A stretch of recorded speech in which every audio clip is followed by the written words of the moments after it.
Matahari mulai condong ke barat, langit sore yang berwarna jingga menciptakan siluet gedung-gedung tinggi di pusat kota. Nadia melangkah pelan memasuki restoran mewah, tempat acara reuni dan buka puasa bersama teman-teman SMA diadakan. Sesuai undangan di grup WhatsApp, mereka memilih tempat eksklusif yang terkenal dengan dekorasi elegan dan menu premium. Nadia mengenakan gamis berwarna lembut dengan hijab anggun yang senada. Tidak ada aksesori berlebihan, hanya tas tangan kecil yang tampak sederhana. Dibandingkan dengan teman-temannya yang tampil glamor dengan dress mahal, sepatu hak tinggi, dan riasan wajah yang mencolok, Nadia terlihat berbeda.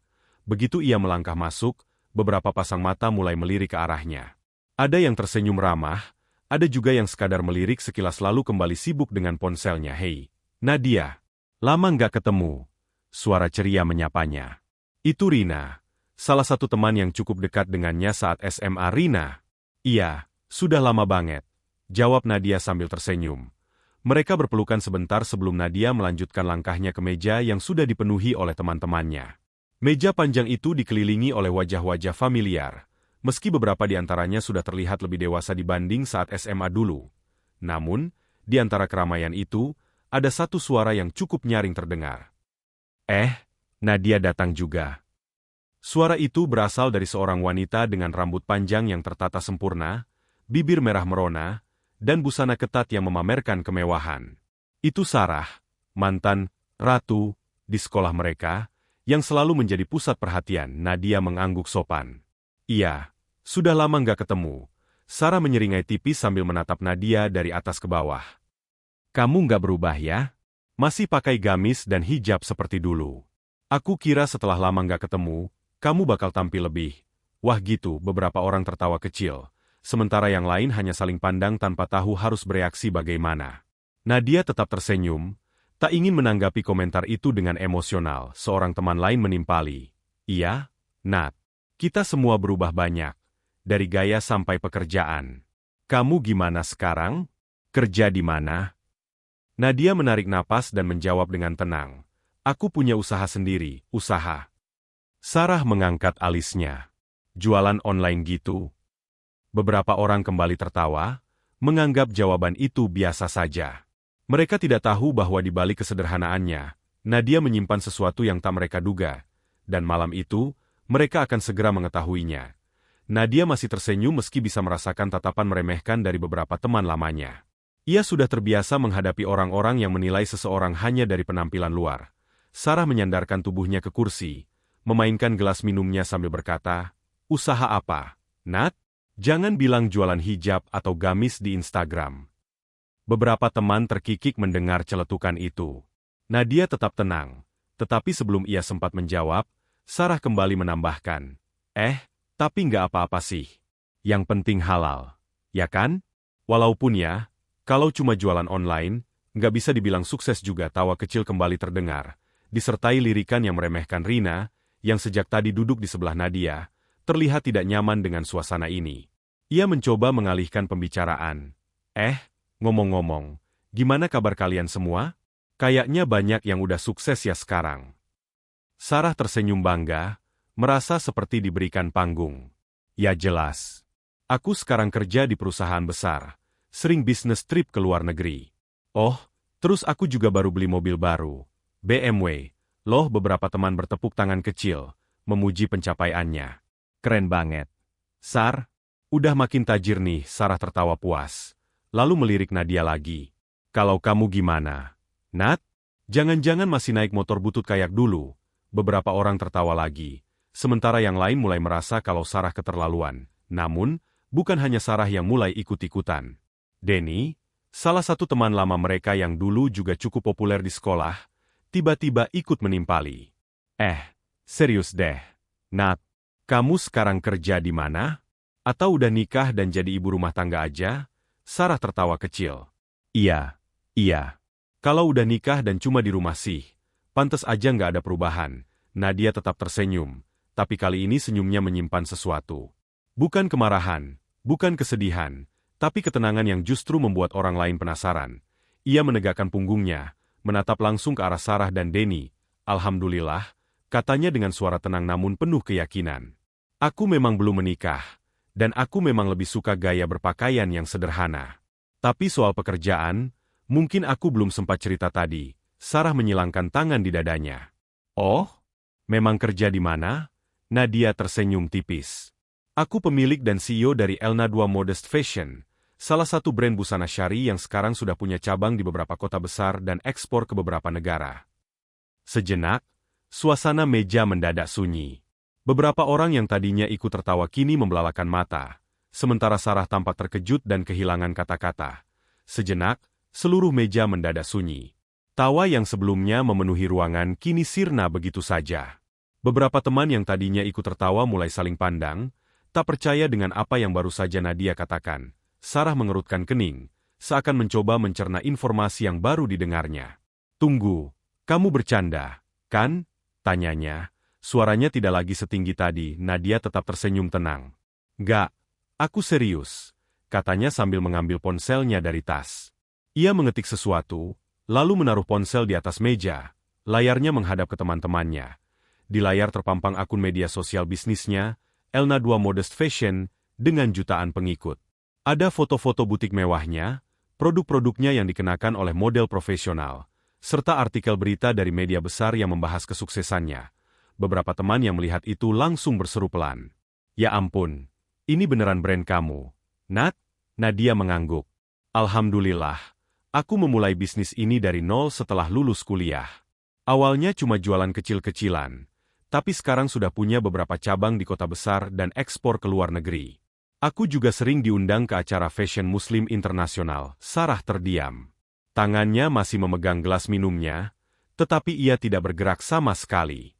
Wajahnya tampak sedikit pucat, dan bibirnya terbuka seakan ingin bicara. Tapi tak ada kata yang keluar. Denny, yang tadinya ikut mengejek, kini bersandar di kursinya dengan ekspresi kaget. Gila, aku pernah dengar nama brand ini. Ini yang sering muncul di acara fashion, kan? Nadia tersenyum kecil. Iya, mungkin kamu pernah lihat di salah satu event. Beberapa teman yang awalnya terdiam kini mulai berbisik-bisik. Mereka tak menyangka bahwa Nadia, yang selama ini dianggap biasa saja, ternyata adalah seorang pengusaha sukses. Sarah akhirnya tertawa kecil, meskipun nada tawanya terdengar canggung. Wah, aku nggak nyangka sih. Nat, kukira kamu. Ya, gimana ya? Nadia menatapnya lembut. Kukira aku apa, Sar? Tanyanya, bukan dengan nada menantang, tetapi penuh ketenangan yang justru membuat Sarah semakin canggung. Sarah mengalihkan pandangannya. Nggak, maksudku. Aku pikir kamu gak sesukses ini. Nadia hanya tersenyum. Kesuksesan bukan dilihat dari seberapa mahal baju yang kita pakai, atau seberapa sering kita pamer gaya hidup di media sosial. Aku lebih memilih fokus bekerja keras daripada menunjukkan semuanya ke orang lain. Rina, yang sedari tadi memperhatikan, akhirnya angkat bicara. Aku bangga banget sama kamu. Nat, kamu tetap rendah hati meski udah sukses besar. Beberapa teman lain ikut mengangguk dan mulai mengajukan pertanyaan. Kamu mulai bisnis dari kapan, Nat? Aku boleh minta tips enggak? Aku juga pengen mulai usaha. Suasana meja mulai berubah. Yang tadinya dipenuhi dengan cemoohan, kini dipenuhi rasa kagum dan rasa ingin tahu. Sarah masih diam, tak tahu harus berkata apa. Ia merasa malu. Sejak awal ia mengira bahwa Nadia adalah sosok yang tertinggal jauh di belakangnya. Tetapi kenyataannya justru sebaliknya. Sementara dirinya sibuk membanggakan pekerjaan dan barang mewah, Nadia diam-diam membangun kerajaan bisnisnya sendiri. Dan yang paling menyakitkan bagi Sarah bukan hanya kenyataan bahwa Nadia lebih sukses darinya, tetapi juga kenyataan bahwa Nadia tidak pernah membalas ejekannya dengan amarah atau dendam. Sebaliknya, ia tetap rendah hati dan membiarkan kesuksesannya berbicara sendiri. Restoran yang tadinya dipenuhi suara tawa kini berubah menjadi tempat yang dipenuhi bisikan takjub. Semua orang masih terkejut dengan fakta bahwa Nadia, yang sebelumnya mereka anggap biasa saja, ternyata adalah seorang pengusaha sukses dengan bisnis yang sudah merambah ke kancah internasional. Sarah, yang sejak tadi duduk dengan ekspresi tak percaya, akhirnya menegakkan tubuhnya dan berkata, "Jadi, kamu benar-benar CEO dari Elna2? Yang butik syar'inya ada di mall-mall besar itu?" Nadia mengangguk dengan tenang. "Iya, Sarah. Aku mendirikan bisnis ini sejak beberapa tahun lalu. Awalnya sulit, tapi alhamdulillah, sekarang sudah berkembang." Denny, yang tadi ikut mengejek, menggaruk kepalanya yang tak gatal. "Gila, Aku pernah lihat brand kamu di TV. Kukira pemiliknya tuh orang yang, ya, lebih wah gitu. Nadia tersenyum, lalu menatap mereka satu persatu. Kalian tahu, dari tadi aku dengar kalian membicarakan soal perubahan. Tentang bagaimana kalian makin sukses, makin kaya, makin modis. Aku senang dengarnya, karena itu artinya kalian berkembang. Tapi, ia berhenti sejenak. Suaranya tetap tenang tapi penuh makna. Apakah perubahan itu harus selalu diukur dari apa yang terlihat di luar? Semua orang terdiam. Nadia melanjutkan. Dulu, aku juga sering merasa minder karena aku nggak punya barang-barang mahal, nggak bisa nongkrong di tempat mewah. Tapi kemudian aku sadar, nilai seseorang nggak ditentukan dari apa yang dia pakai atau tunjukkan ke dunia. Kesuksesan bukan soal seberapa mahal bajumu atau seberapa sering kamu ke luar negeri, tapi seberapa besar manfaat yang bisa kamu berikan untuk orang lain. Sarah menunduk, memainkan sendoknya tanpa bicara. Wajahnya yang tadi penuh percaya diri kini tampak berbeda. Ia tampak malu, bukan hanya karena telah meremehkan Nadia, tetapi juga karena selama ini ia sendiri terlalu terobsesi dengan hal-hal yang dangkal. Seorang teman lain, Andini, yang sejak tadi hanya diam, akhirnya berbicara. Kamu benar, Nat. Aku jadi mikir. Selama ini aku terlalu sibuk membandingkan diriku dengan orang lain berdasarkan hal-hal yang gak penting. Aku malah nggak pernah benar-benar mikirin tujuan jangka panjang. Beberapa teman lain mengangguk setuju. Mereka mulai menyadari bahwa selama ini mereka terlalu fokus pada pencitraan dan validasi sosial, sementara Nadia justru fokus pada kerja keras dan pencapaian nyata. Sarah akhirnya mengangkat wajahnya, menarik napas, lalu berkata dengan suara pelan, Nat, aku minta maaf. Semua orang menoleh ke arahnya, terkejut mendengar kata-kata itu keluar dari mulutnya. Sarah melanjutkan, aku sadar. Aku tadi terlalu sombong dan ngeremehin kamu. Aku pikir aku sudah paling sukses di sini. Tapi ternyata, sukses itu nggak cuma soal materi atau status sosial. Dan yang lebih penting, aku baru sadar kalau aku juga belum banyak berbuat sesuatu yang berarti. Nadia tersenyum lembut. Aku nggak pernah merasa sakit hati. Sar, aku paham kok. Kita semua punya cara pandang yang berbeda. Aku juga masih belajar dan berusaha jadi lebih baik. Sarah tersenyum kecil. Meski masih terlihat malu. Aku beneran salut sama kamu. Nat, kamu bukan cuma sukses, tapi juga tetap rendah hati. Denny ikut mengangguk. Iya, Nat, aku salut. Aku pikir aku udah cukup sukses, tapi sekarang aku sadar kalau aku masih harus banyak belajar. Suasana meja yang tadinya penuh cemoohan kini berubah menjadi suasana penuh refleksi. Banyak dari mereka yang mulai berpikir ulang tentang hidup mereka sendiri. Saat waktu berbuka tiba, mereka semua menikmati makanan dengan suasana yang jauh lebih hangat. Tidak ada lagi ejekan atau cemoohan, hanya obrolan yang lebih bermakna. Setelah selesai makan, beberapa teman mulai meminta saran bisnis dari Nadia, bahkan ada yang meminta kontaknya untuk berdiskusi lebih lanjut. Sebelum pulang, Rina menepuk bahu Nadia dan berkata dengan senyum bangga, aku senang kamu datang, Nat. Kamu nggak cuma kasih kejutan, tapi juga pelajaran berharga buat kita semua. Nadia tersenyum. Aku juga senang bisa bertemu kalian.